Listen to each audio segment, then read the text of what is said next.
Continuando con los seminarios, el de malformaciones congénitas, entonces teniendo en cuenta que el sistema nervioso se desarrolla en las primeras semanas de gestación a partir de la placa neural que luego se va a plegar para formar el tubo neural que posteriormente va a ser el encéfalo y la médula espinal. Entonces, estas etapas del desarrollo que van desde el día 18 y entre el día 21, que es la formación de la placa neural, luego la siguiente etapa que es entre el día 22 y el día 26, que ya va a ser el cierre del tubo neural, la semana 4, entre la semana 4 y la semana 5, que va a ser el desarrollo de las primeras vesículas, que son el prosencéfalo, el mesencéfalo y el rombencéfalo. Y a partir de la semana 6 y 7 se van a formar las vesículas secundarias, que van a ser el telencéfalo, el diencéfalo, el metencéfalo y el mielencéfalo. Teniendo en cuenta la parte embriológica y el desarrollo del tubo neural, podemos llegar a encontrar defectos del tubo neural que hacen parte de malformaciones congénitas graves que ocurren debido a un cierre incompleto del tubo neural durante el desarrollo embrionario, y estos defectos incluyen condiciones como espina bífida, meningocele, mielomeningocele y encéfalocele.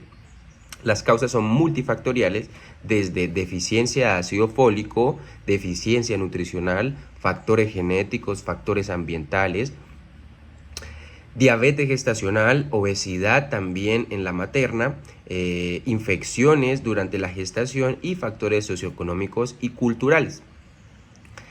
Teniendo en cuenta que de las malformaciones congénitas está asociada a una patología que es la hidrocefalia. La hidrocefalia, que es esta acumulación anormal de líquido cefalorraquídeo en los ventrículos, lo que puede causar un aumento de la PIC y un daño cerebral, se clasifica en diferentes hidrocefalias. Entonces está la hidrocefalia de los niños, la hidrocefalia del adulto y la hidrocefalia de presión normal. En cuanto a la etiología, en la hidrocefalia de los niños se da por una malformación que está asociada a una estenosis del conducto de Silvio o a una malformación de Chiari. Y también su etiología en los niños puede ser adquirida, secundaria a hemorragias, ¿sí?, a infecciones o a tumores.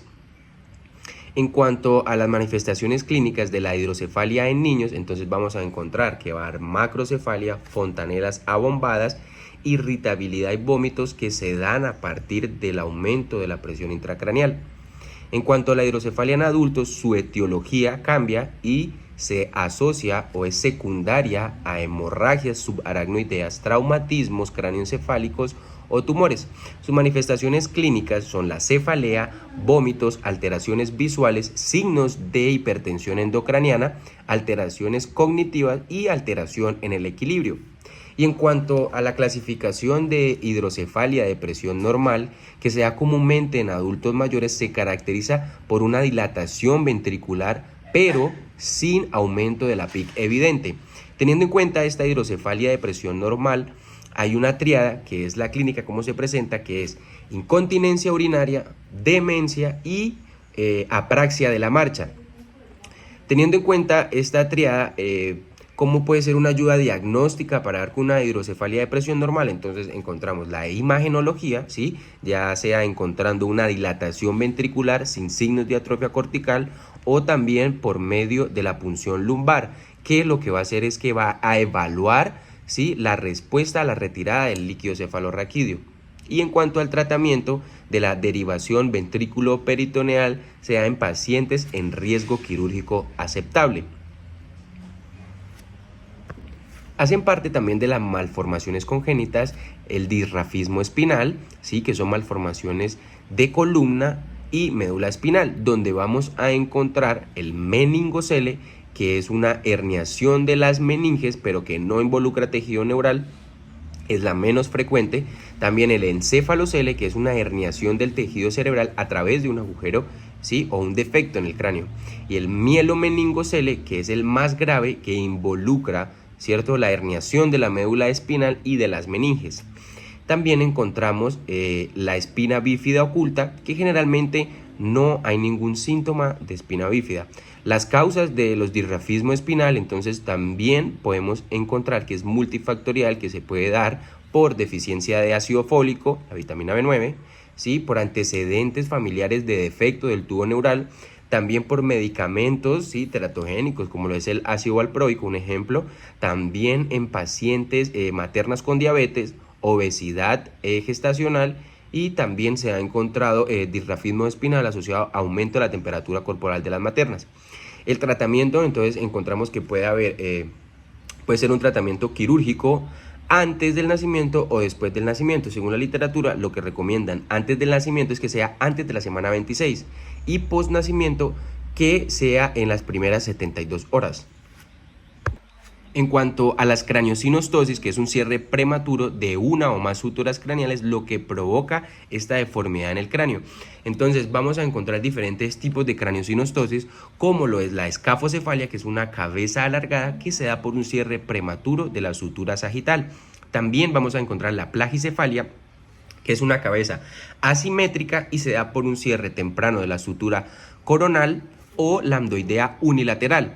Y también encontramos la braquicefalia, que se caracteriza por una cabeza pequeña pero ancha y se da por un cierre de la sutura coronal bilateral. Teniendo en cuenta que las craniosinostosis hacen parte de diferentes síndromes craneofaciales, como lo son el síndrome de Cruzón, que se caracteriza por craniosinostosis, hipertelorismo, exoftalmos y el subdesarrollo maxilar. También hace parte del síndrome de Apert, ¿sí?, que es similar al síndrome de Cruzón, pero que además presenta sindactilia. También encontramos al síndrome de Pfeiffer, que se caracteriza por craniosinostosis con anomalías en los pulgares y grandes dedos en los pies. Otro de los síndromes, encontramos al síndrome de Arnold-Chiari, ¿sí?, que es una malformación en la que la estructura del cerebro, específicamente la amígdala cerebelosa, desciende a través del foramen magno hacia el canal espinal. Y vamos a encontrar tres tipos, o en tres tipos se va a clasificar este síndrome de Arnold-Chiari. Entonces, el tipo 1, que es un desplazamiento de la amígdala cerebelosa sin afectar el tronco encefálico. Y el tipo 2, que es asociado con mielomeningocele, y el tipo 3, que es un desplazamiento severo del cerebro, del tronco encefálico, del cuarto ventrículo a través del foramen magno. Generalmente este tipo 3 de Arnold-Chiari no es compatible con la vida. En cuanto al tratamiento quirúrgico del síndrome de Arnold-Chiari, encontramos la descompresión quirúrgica, ¿sí?, y que se va a dar para ampliar este foramen magno, o también se puede realizar una laminectomía cervical para aliviar la compresión. La siringomelia es el desarrollo de un quiste lleno de líquido en la médula espinal, el cual puede ir aumentando de tamaño con el tiempo. La siringomelia tiene varias causas posibles, ¿sí? Muchos casos de ellos se asocian a malformaciones de Chiari, comúnmente desarrollados debido a la obstrucción del flujo del líquido cefalorraquídeo, traumatismos o posinflamatorio secundario a una lesión medular. En las manifestaciones clínicas de la siringomelia encontramos la debilidad muscular, la pérdida de la sensibilidad y también la escoliosis. El tratamiento de la siringomelia, entonces, está la descompresión quirúrgica si está asociado con la malformación de Chiari, o al drenaje de la siringe en casos seleccionados para reducir o disminuir el tamaño del quiste. Muchas gracias, eso fue malformaciones congénitas.